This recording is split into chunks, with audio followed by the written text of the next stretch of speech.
Hello everybody, my name is Daniel Griffin. I'm the Web Presence Manager at Duke University Press. I'm generally in charge of all of our customer-facing websites. And I'm going to talk a little bit about our approach here. And I have two goals in this presentation.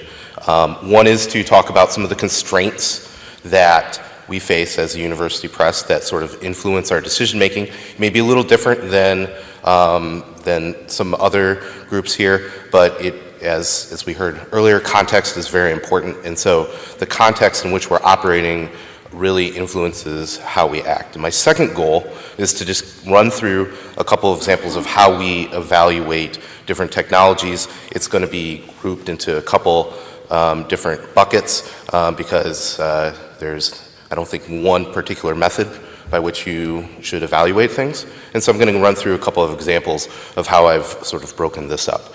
So I hope you enjoy. We'll have lots of pretty slides. All the good stuff's going to come out of my mouth. These are they're just there for decoration.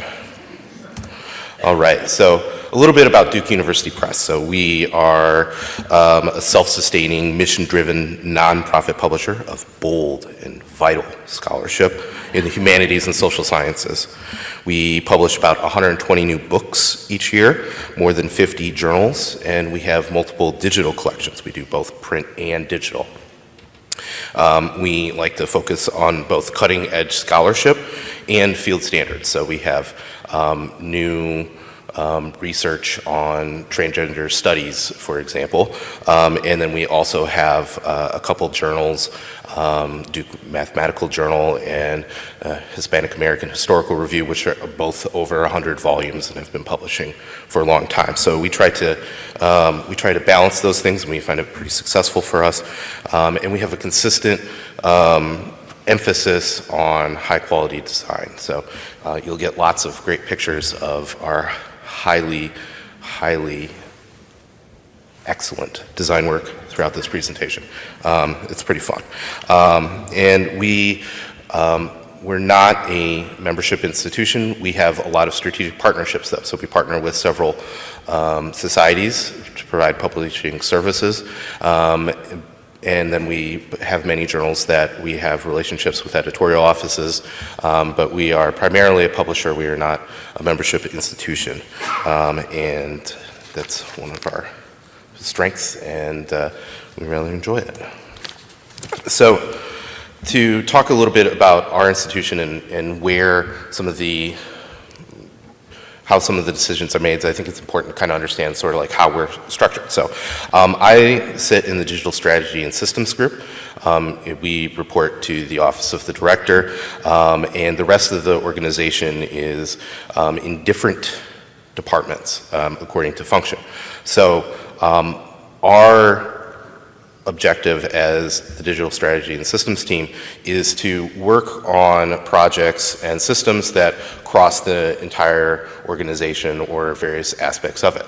So the things that I'm going to talk about today are primarily things that come out of our group, but technology decisions and evaluations are done in the department if that is germane to their department. So for example, the editing, design, production group will make technological evaluations on XML processing because that is something that really only affects their group for the most part. So they'll own those decisions, but digital strategies and systems will look at other things that cross. So one of the big parts of what we do in our team is create roadmaps. So we each member of the team has a different roadmap that they own. Mine is our web presence, and we break these down, unsurprisingly, into quarters and further out. These are usually enhancements to our existing programs and new integrations, and so we have to do a lot of balancing here. And this is generally this is the ideal. I don't know if you've ever created a roadmap, but there's always something new coming up that pushes things here and there. And I'd be happy to talk to you all about prioritization of roadmap and backlogs and so forth, but that's sort of a different story. So that's a little bit about our team.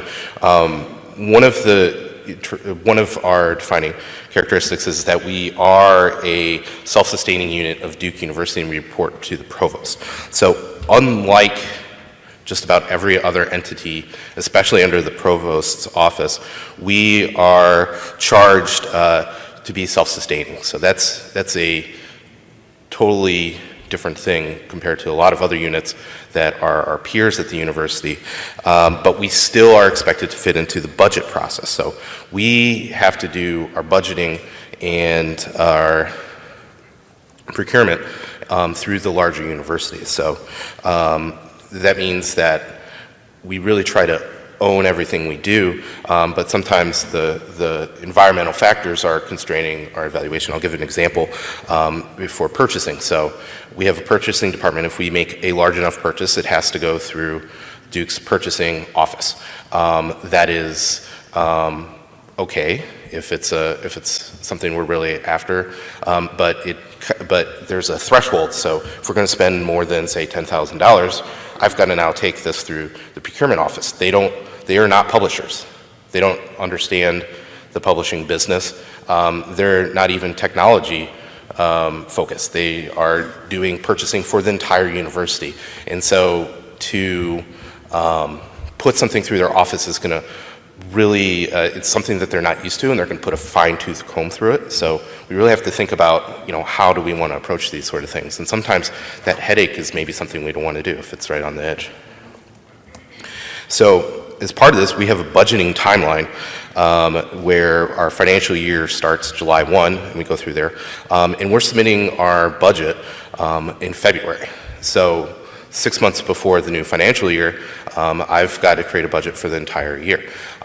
This means this usually is not a problem for most units in the university, but we don't know what our revenues are going to be necessarily 6 months plus out in advance, especially since a lot of that's coming from book sales. Those are hard to figure out, especially with frontlist books. So we do a budget adjustment. We're the only unit that does a budget adjustment at the university, but we can't really change the bottom line. We can only shift things around. And so as I'm thinking about how I'm going to fit things into my roadmap and where I'm going to prioritize things, I have to be thinking about it really far in advance. And we also do something sort of akin to zero-based budgeting, which is a method of budgeting in which all expenses must be justified for the new period. So I am trying to fit in, because my unit is sort of spending across the organization, I really have to justify those decisions, and that's going to take some time to massage. And so if at all possible, I want to know when I'm setting my budget 6 months out in advance, everything I want to spend it on. So that's a lot of constraint on technology decisions. I'm not going to take a flyer on something unless it's right there in the end and I've magically got an extra $5,000 here, and think, oh, okay, maybe I'll do that. But otherwise, everything is very thoughtfully thought out where we're going to spend our money. So coming to how we evaluate these things, I put them they're largely organized by the type of drivers for innovation that are pushing the need for change. And these are ones that I can lump them sort of in here. This is not, we don't necessarily think about them in this way, but this is sort of how I think about it. And the reason for why we're trying to make a change is going to affect how we evaluate it. So the first one here that I have is strategic direction. So we, like most institutions, have a strategic plan. We reevaluate it every 4 or 5, 6 years, depending on how how we're doing. That is presented to our provost. It's our direction.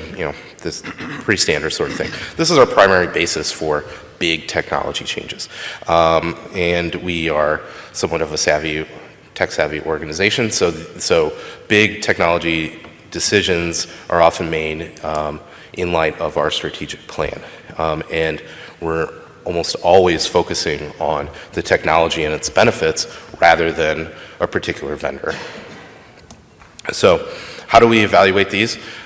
We spend a lot of time and effort to make sure that this is every technology decision is well thought out. So we generally do an RFI or RFP process as part of this. We will collect data from our customers, do focus groups where relevant.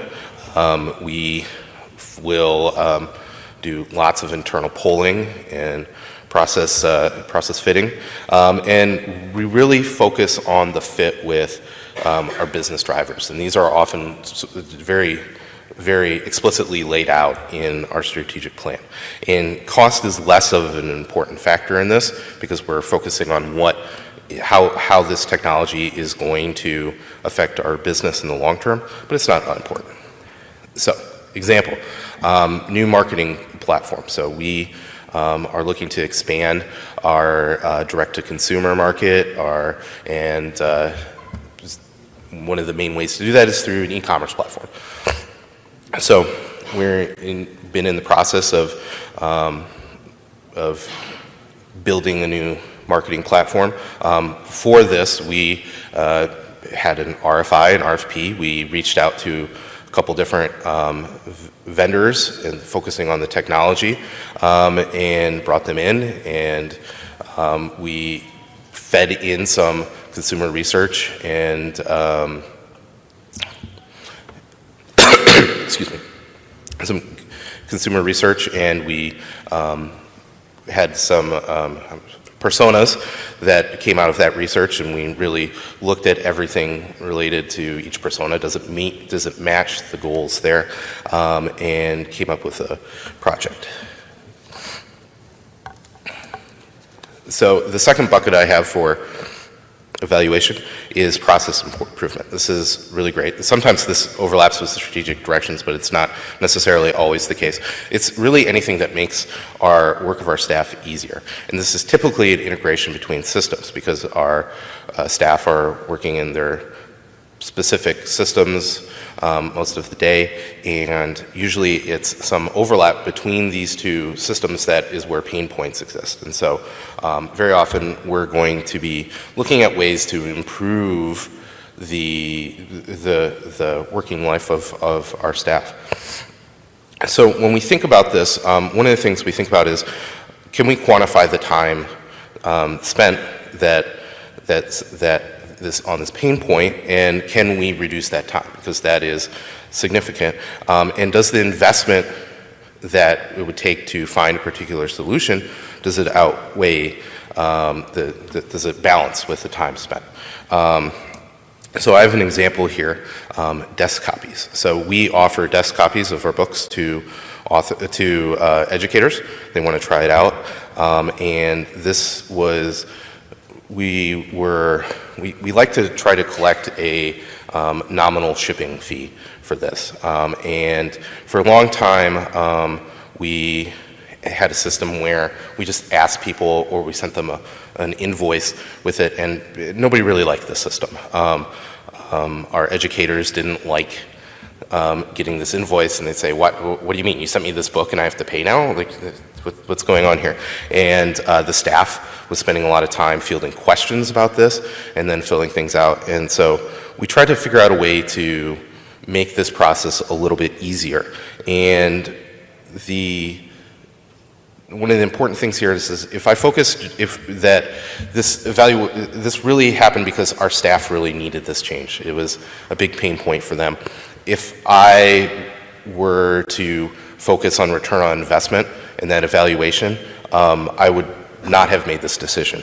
I would have said, we're probably actually going to lose some involvement in our desk copy program. Nobody wants to pay in advance.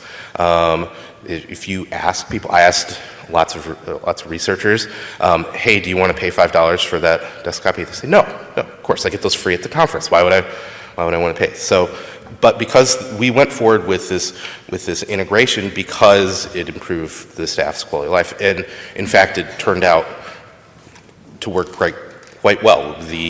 The technology we used was pretty simple to install, and it was a great experience, and people liked it, and the cost, the amount of money that we collect on desk copies right now, it far outweighs I think, anybody's expectations, and it's worked out just great. So the third bucket that I have here is editorial office needs. We do not employ our editors for most of our journals, and so some of the times they have ideas and they sort of come out of their work. But this is actually a pretty small bucket. We don't hear from our editors all that often saying, I really need this thing. But when we do, sometimes we get it pretty far out in advance. So at the start of the manuscript stage, which for us can be almost 2 years sometimes. That's not always the case. Sometimes it also comes at contract negotiations there. And so one of the big things that we think about, because we work with so many different editorial offices, we always have to balance the cost of doing this versus the profit, just in terms of, is this something that only this particular journal needs, or will it benefit everybody else? And is it good, is this for a one-time project, or is it going to be something that's going on? And this is sort of easy in some senses, because a lot of times the investment is not going to be worth it, because it's usually not something that is going to be recurring. So as an example, Geo plugin. We had a request from an editorial office. They had a issue of their journal where they wanted to embed some maps that were marked up, and they had a technology that they had used to create this, and they said, hey, we'd really like to inline this. And we looked at it and we said, okay, so is this really something that you're going to be moving forward with in the future? And they said, no, this is a one-time thing. And it's like, okay, so that's a cost that we can't really do. Is this something do you have a sustainability plan for this? And they said, no, not really. We just want to use this technology because we did it for this. And I said, okay, well, there. And so in the process of this evaluation, and really trying to find out what the need is, we were able to say, this really isn't, for us to invest in, but let's find a different way to meet your needs and sort of put it off. So this is an evaluation that sort of stopped pretty early on. The fourth item I have here is value-add propositions. These are usually things that support our business goals. Can we increase usage? Can we increase revenue? They're very often user experience enhancements. Or reporting tools or author services. So these are pretty cool things usually, and they're things we really like to explore more of, but we have to be very cognizant of how we're going to evaluate them. So one of the big questions, do we have the right metric to measure this? Because it's not always return on investment. I really shouldn't be looking at the return on investment if the goal of a particular tool is to increase usage. I mean, I can do a calculation and say this is my total usage, and here's my cost, total revenue, and sort of get a usage figure and calculate it out that way. But that might not actually be the best way to do that. It really depends highly on the tool. And our best way to sort of look at this is, can I get a trial of this?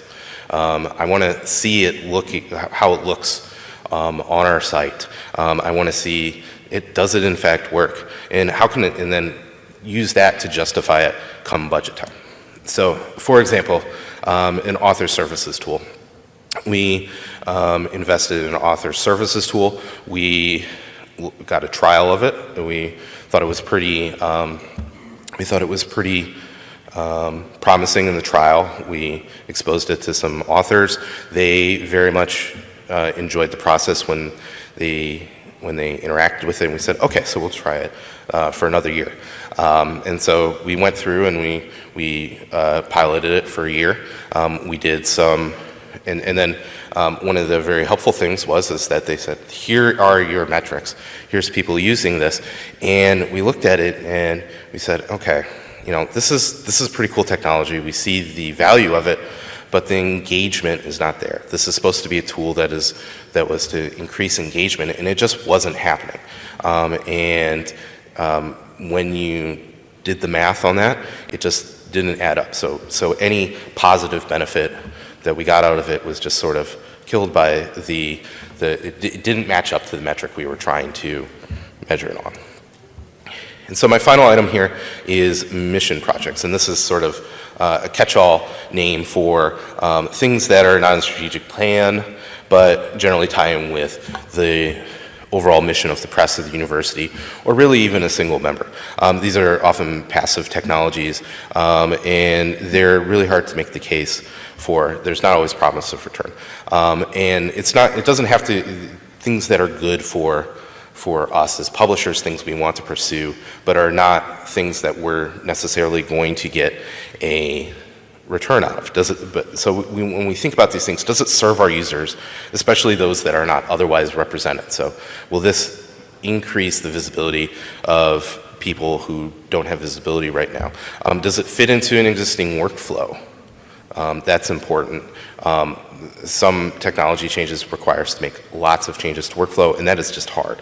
And is there a university partner? Can I reach out to somebody in the libraries and say, hey, we really want to do this. Can you help us out with this project? And does it generally tie into the direction of scholarly publishing, because we don't want to be going against the current. It's really hard, again, to justify those things. And how do you measure them?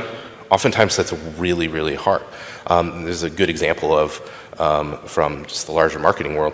So your logo appears on the PGA Tour Champions hat. That you see them on all the television things. And it's like, okay, how do we measure how well this hat on this golfer is equating to sales? So I can measure, okay, there were these number of people that saw it, and you got this retention, and then we saw this sort of engagement after, and you can go through this exercise, but it really turns out the real reason that logo hat appeared on the golfer is we paid $1 million to the golfer to wear it, and the reason it was because the CEO that got the CEO into the after party.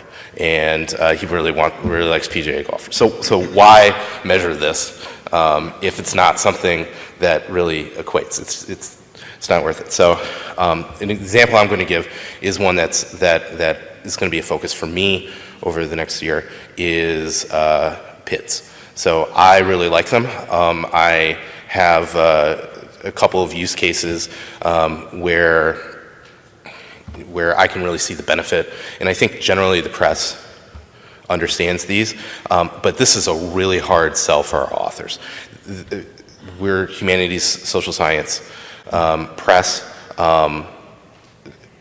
Orchid is a flower. It's not an ID. They don't want to add more things to the workflow. They don't get paid the same way as scientists, and so it's a really tough sale. Nobody is saying, please make sure my DOI is deposited. They don't understand that, and people don't ask us. So this is really a mission project, and so this is something I'm going to be working on over the course of the next year. And to a certain extent, I could measure the happiness of indexers that love the fact that all of our DOIs are deposited correctly, but that's really not about it. So in evaluating these projects, why force it into a bucket? So in summary, does it fit in our strategic plan? Does it integrate? Does it fill a need? Does it have value?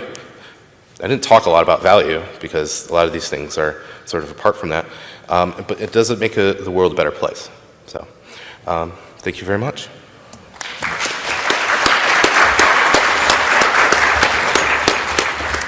Okay, so Daniel, his strategy was a lot around road mapping and a roadmap based on those different attributes. But he also brought up the idea of metrics and trials, which I think is something we should be keeping in the back of our minds, is when something new comes along, you don't necessarily have to jump in full force and commit to it in that fashion. A lot of times the idea of clear metrics around a trial scenario can really help you decide if something's going to fit into your strategy or not. So now we're going to move on to Paul G.